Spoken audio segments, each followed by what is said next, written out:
Hi, my name is Deepak Malhotra, and I'm a professor of negotiations at Harvard Business School.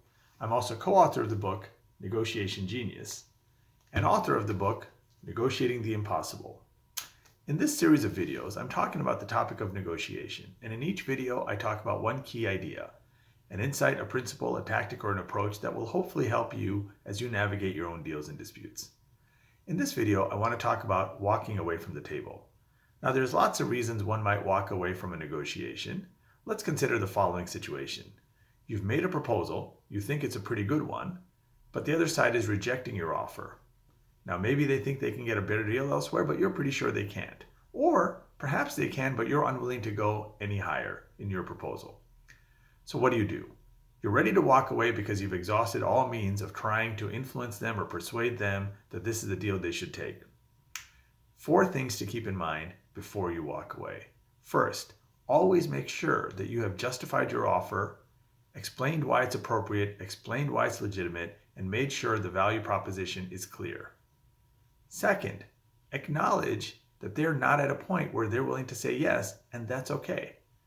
If you think you can get a better deal elsewhere, I encourage you to shop around. And I hope once you get a better sense of the market, you'll come back and we'll be able to have a further discussion. Third, make sure you agree upon a process for when you're going to re-engage with the other party.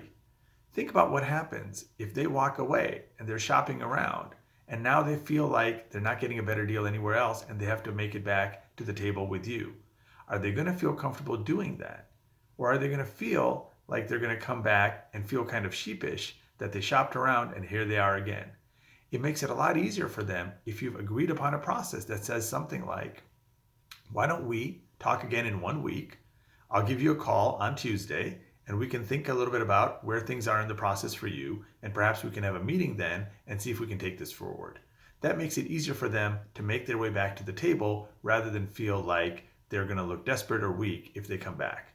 Which comes to the 4th point. Always give them a face-saving way to return to the table.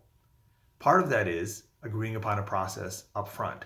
Part of it might be to include some language in your negotiation that says something like, you know what, if I was in your situation, I'd probably do the same thing. I'd want to make sure I'm getting the best deal I can. So I probably would shop it around a little bit. And then I'd come back and I'd feel much more confident that if I'm going to say yes, it's to a great deal. That makes it easier for the other side to come back later on without looking like they've lost face. So if you do all 4 of those things, you make sure your value proposition is clear and you've justified your proposal and explained why it's appropriate.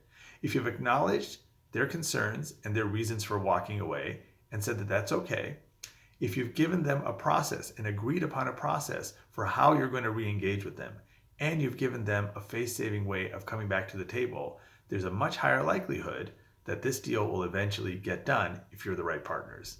Good luck.